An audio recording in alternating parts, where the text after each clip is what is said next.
तेरा ध्यान होठों पे तेरा नाम हो, बस एक तेरा ध्यान हो। होठों पे तेरा नाम हो, भगवन तेरी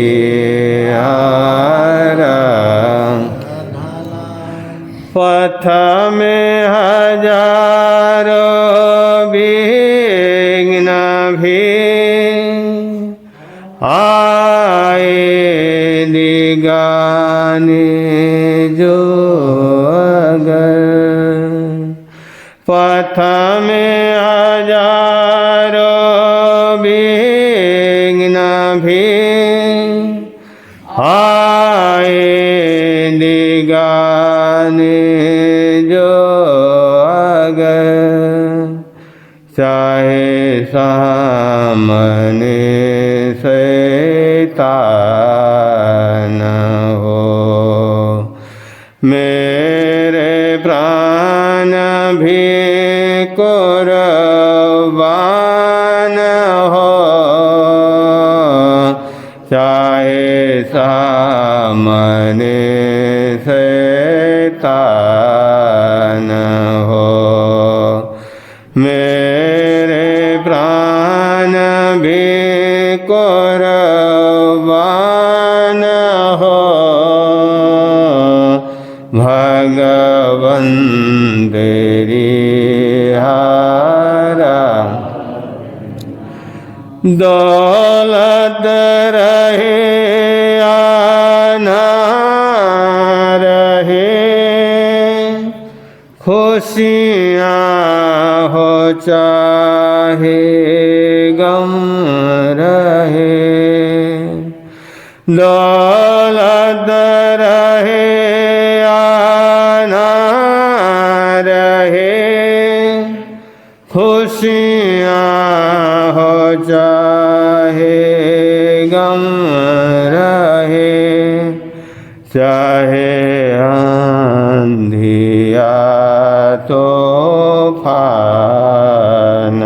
हो, विचलित न मेरा ध्यान हो, भगवन तेरी आराधना।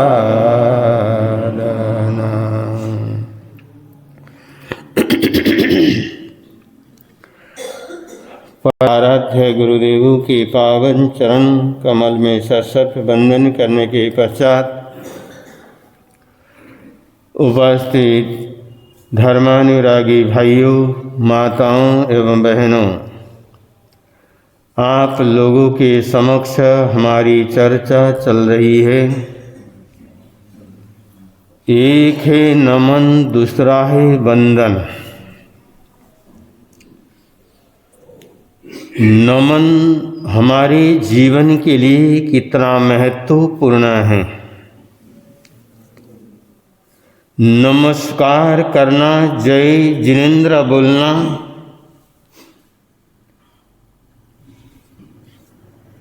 ये गरीब से अमीर बनाने का एक मंत्र है। एक कमजोर से मजबूत बनाने का एक क्या है, मंत्र है।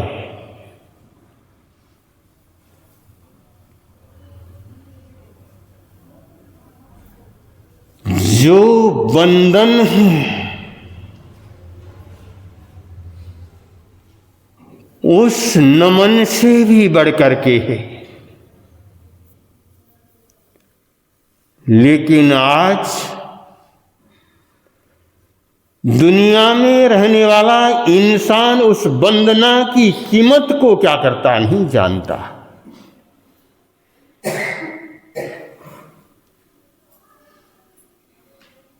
जब वंदना की कीमत को जो इंसान जानेगा, उसके लिए परमात्मा महावीर को मानने वाले संता कभी उसको अलग नजर नहीं आएंगे।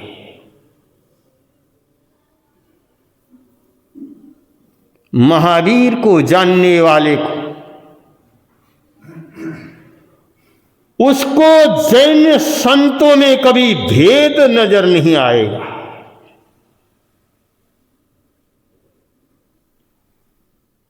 जहां पर भेद है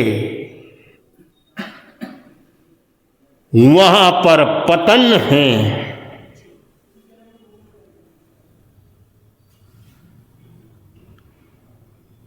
जैसे मैंने कल बतलाया था आप लोगों को,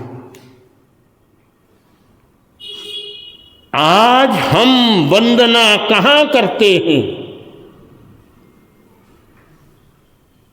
आज तो हम वंदना को दिखाते हैं।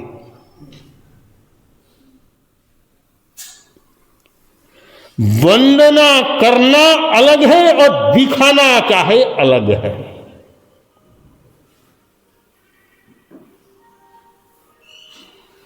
अब रोपड़ वालों,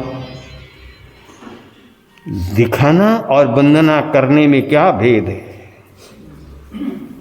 बतला दूं कैसे दिखाते हैं हम? वंदना करते नहीं, दिखाते हैं हम। अगर जिनको मैं मानता हूं, जिनके पास मैं जाता हूं,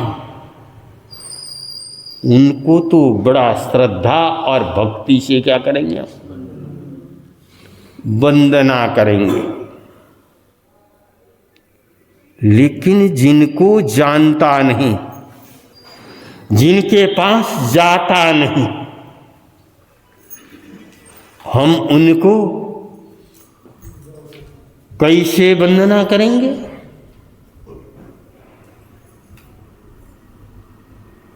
जिनको हम मानते हैं, जानते हैं, उनको हम उठ बैठ करके बढ़िया ढंग से हम क्या करेंगे? वंदना करेंगे। लेकिन जिनको जानते नहीं, मानते नहीं, वो तो अगर गली में भी आए हों, कन्नी काट लेंगे।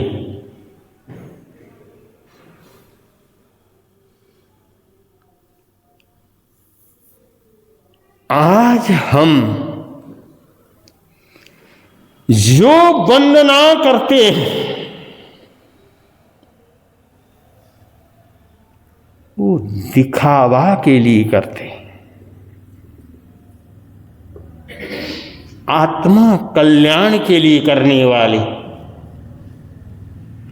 कर्मों की निर्जना के लिए करने वाले बहुत कम क्या करेंगे? मिलेंगे।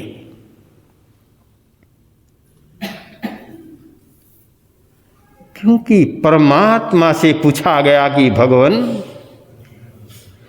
मंदयनम हंते जीवे किम जनयई, कि वंदना करने से क्या लाभ मिलता है?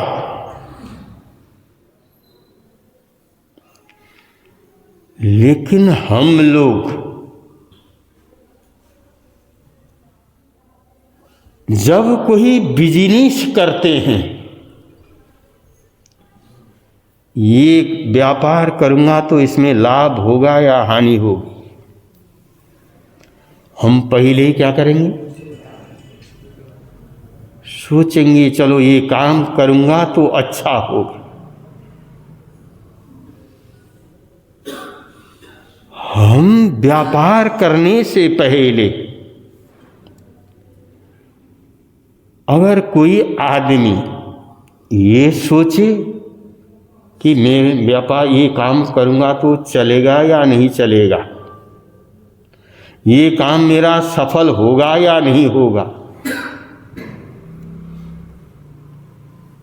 अब जैसे कोई भाई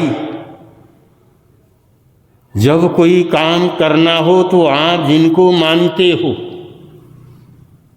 तो आप क्या करोगे? उनके पास जाओगे और पूछोगे, महाराज मैं ये काम करूंगा तो मेरा चलेगा या नहीं चलेगा? ये काम करूंगा तो चलेगा या नहीं चलेगा? अब महाराज ने कभी कोई व्यापार किया है क्या?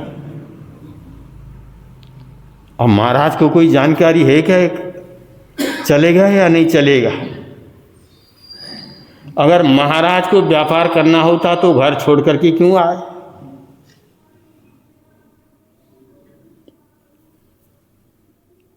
अब जो व्यक्ति काम कर रहा है, अब पहले से ही उसके मन में क्या है? शंका है। शंका है। जहां शंका क्या कर देती है? आदमी को ऊपर बढ़ने से क्या कर जाती है? रोक देती है। इसलिए परमात्मा ने कहा, कोई काम करो उसमें तुम क्या करो? शंका मत करो, उसमें विश्वास रखो। अगर तुम्हारे मन में विश्वास पैदा होगा कि मैं एक काम करूंगा तो मुझे सफलता मिलेगी,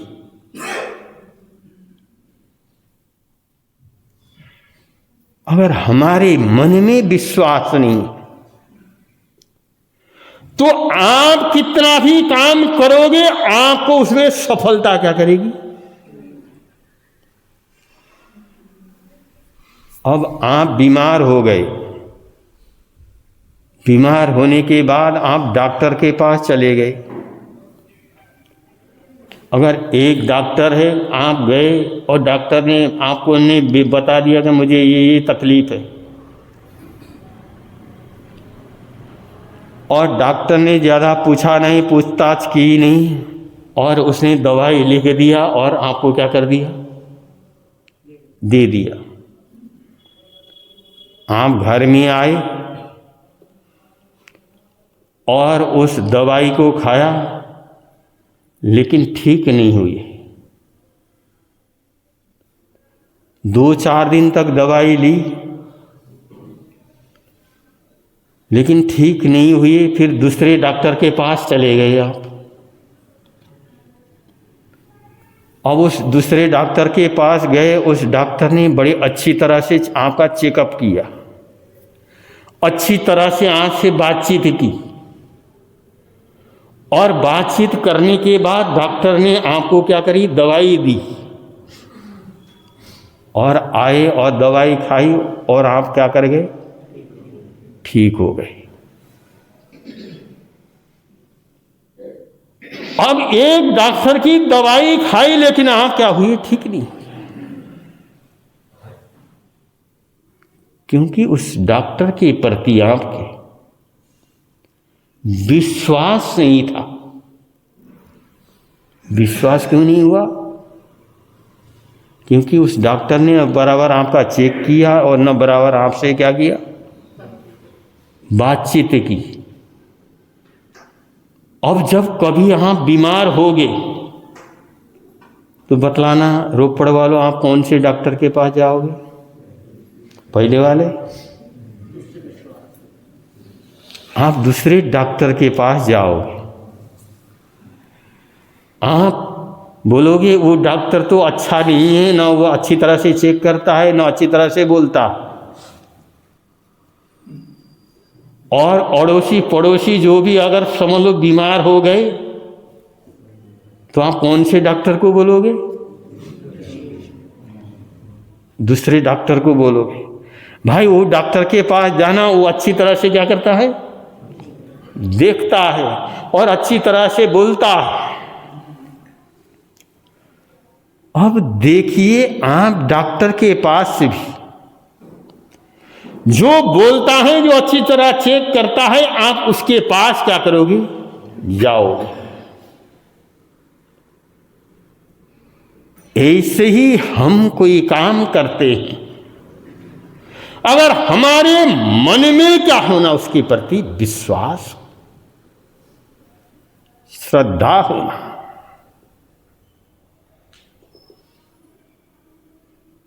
लेकिन हमारे मन में अगर काम के प्रति श्रद्धा और विश्वास नहीं हुआ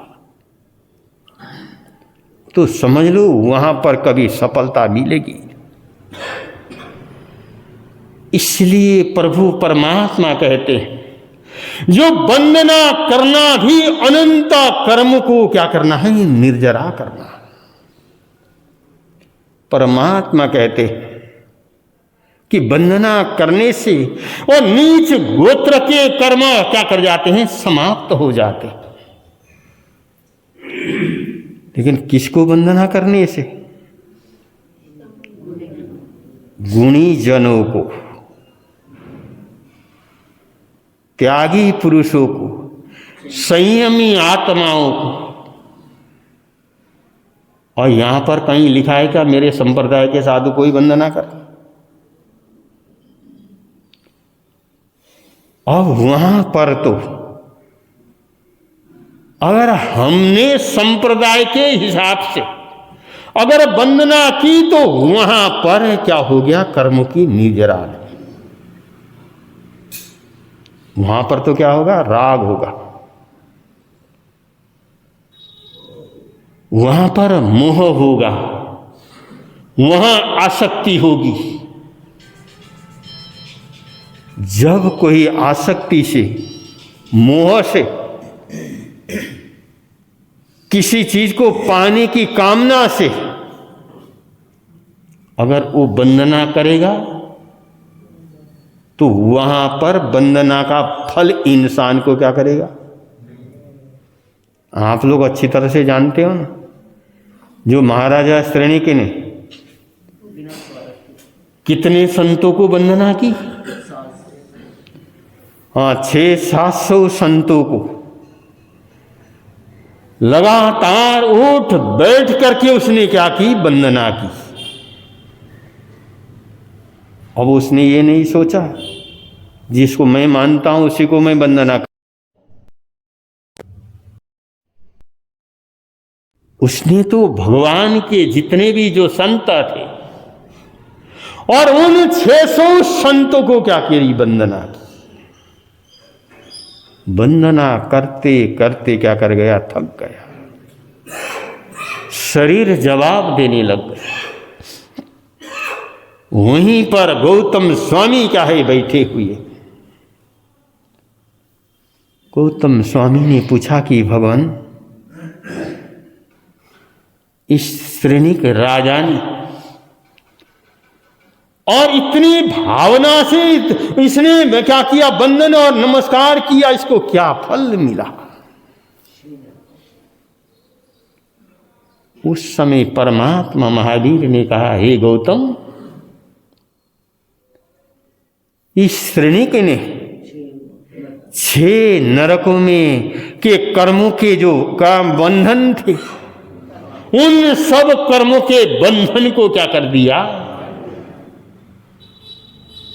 अगर ऐसे ही और संतों के बंधन करता तो क्या पता वो 7 नरक के कर्मों का बंधन क्या कर देता, समाप्त कर देता। जब ये शब्द उस श्रेणी के राजा ने क्या किया, सुना, वो सोचने लगा, अब मैं क्या करूं, वंदना करूं। उस समय परमात्मा ने क्या कहा, ये श्रेणी का अब ये वंदना तेरे काम की क्या है नहीं।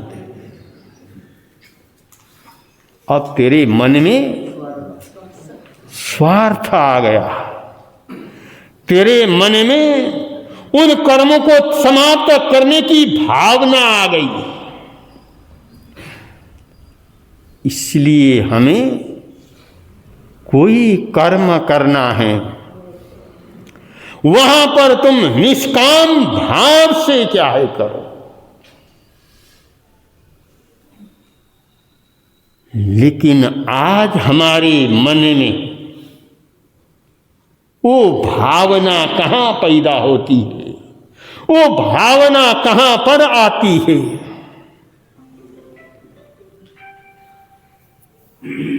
हमको तो आज वंदना करते हुए भी शर्म आती है, वंदना करते हुए भी शर्म आती है। कैसे शर्म आती है मैं आपको बतला दूं एक उदाहरण से। कल बतलाया था कि जैसे कोई संत है, रास्ते में जा रहे हैं साधु साध्वी, अब जो जैन नहीं है वो तो रास्ते में भी क्या कर लेंगे, संतों को नमस्कार कर लेंगे, हाथ जोड़ लेंगे। लेकिन जो जैन कहलाने वाले, अगर संत रास्ते में दिख रहे हों, अगर सामने देखूंगा तो मुझे वंदना करनी पड़ेगी, वो क्या कर लेंगे, मुंह फेर करके क्या करेंगे, चले जाएंगे। और ऐसा ही हुआ एक जोधपुर सियासत में, और वहां पर रहने वाला एक राजा, वो राजा नाथ संप्रदाय को मानने वाला था। नाथ संप्रदाय का वो क्या था, भक्त था। एक बार राजा और मंत्री कहीं सवारी में कहीं क्या कर रहे थे, रास्ते से जा रहे थे।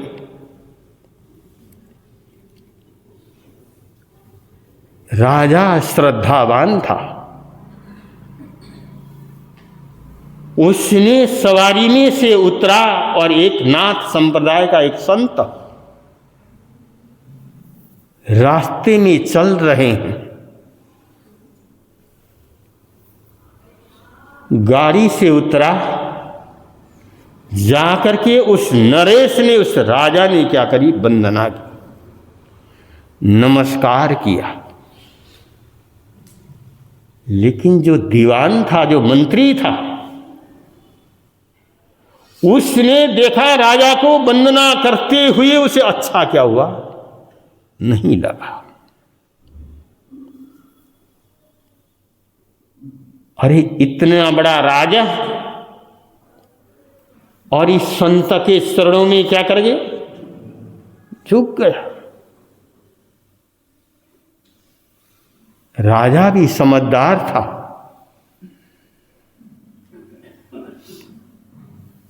राजा ने उस मंत्री के चेहरे की तरफ देखा, वो पहचान गया कि अरे मैंने वंदना की, इसको क्या किया, अच्छा नहीं लगा।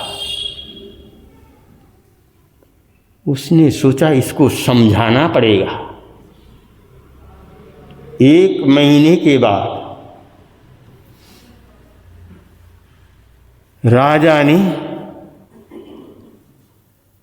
एक बकरी का सिर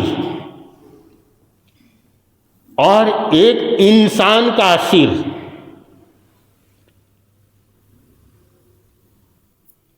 ये दोनों सिर उस मंत्री को पकड़ाया कि मंत्री जी, आप ये दोनों सिर ले जाओ, बाजार में बेच करके आ जाओ।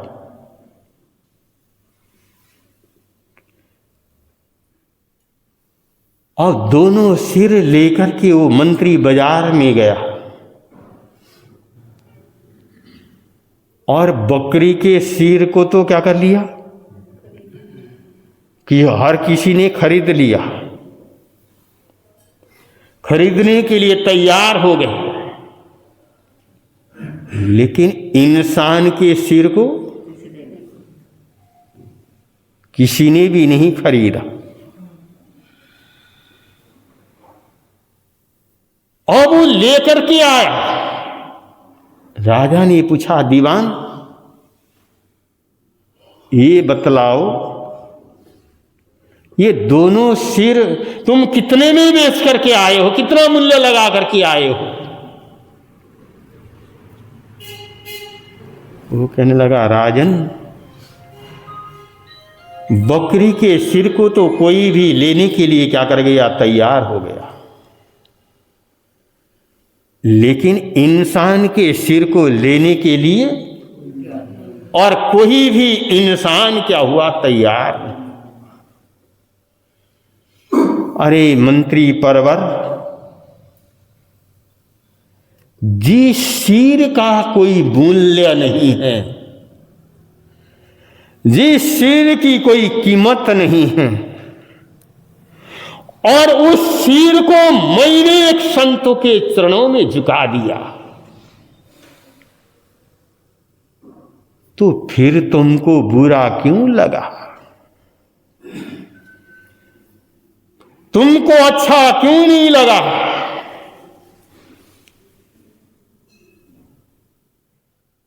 अरे ये सिर की कीमत तब है जब हम संतों के चरणों में हम क्या करते हैं, झुका के। अगर ये सिर को हमने अगर संतों के चरणों में नहीं झुकाया तो इस सिर की भी कोई कीमत क्या है? ये है वंदना कि सिर अगर संतों के चरणों में झुकता है तभी इस सिर की क्या है, कीमत है। इसलिए हम उस वंदना की कीमत को समझ करके आगे बढ़ेंगे तो हमारा जीवन यहाँ पर भी सुखी होगा और परभव के अंदर भी सुखी होगा। इन्हीं शब्दों के साथ में संकल्प हो हमारा इंसान हम बनेंगे, संकल्प हो हमारा इंसान हम बनेंगे।